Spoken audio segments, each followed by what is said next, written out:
Saint Sebastian പള്ളിയിൽ സ്ഫോടനം നടത്തിയെന്ന് സംശയിക്കുന്ന ചാവേറിന്റെ ദൃശ്യങ്ങൾ പുറത്ത്.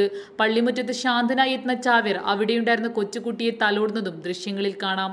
തുടർന്ന് പള്ളിക്കുള്ളിലേക്ക് കടക്കുകയും ചെയ്തു. ശ്രീലങ്കൻ മാധ്യമങ്ങളാണ് ദൃശ്യങ്ങൾ പുറത്തുവിട്ടത്. ഈസ്റ്റർ ദിനത്തിലെ കുർബാന നടക്കുന്ന പള്ളിക്കുള്ളിലേക്ക് ഒരു വശത്തെ വാതിൽ വഴി പ്രവേശിച്ച ഇയാൾ അൾത്താരയ്ക്ക് അടുത്ത് ഏറ്റവും മുമ്പിലായി ഇരിക്കുന്നതും വീഡിയോയിൽ കാണാം. സെന്റ് സെബാസ്റ്റ്യൻ ചർച്ചിൽ മാത്രം 93 പേരാണ് കൊല്ലപ്പെട്ടത്. ഒരേ സമയം 3 പള്ളികളിലും 3 ഹോട്ടലുകളിലുമാണ് സ്ഫോടനം നടന്നത്.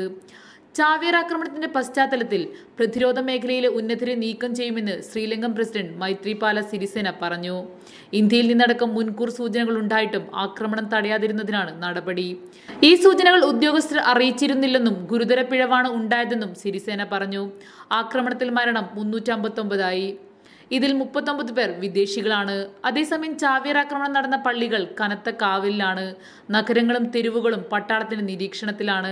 രാജ്യത്തിന് പുറത്തും പരിശീലനം ലഭിച്ചവരാണ് സ്ഫോടനത്തിന് പിന്നിലെന്നും സ്ഫോടനത്തിന് പിന്നിൽ IS ബന്ധമുണ്ടെങ്കിൽ അത് പരിശോധിക്കുമെന്നും പ്രധാനമന്ത്രി റെനിൽ വിക്രമസിംഗെ പറഞ്ഞു.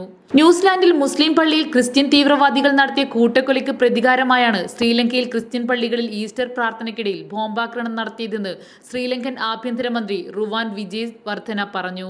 News desk big 14.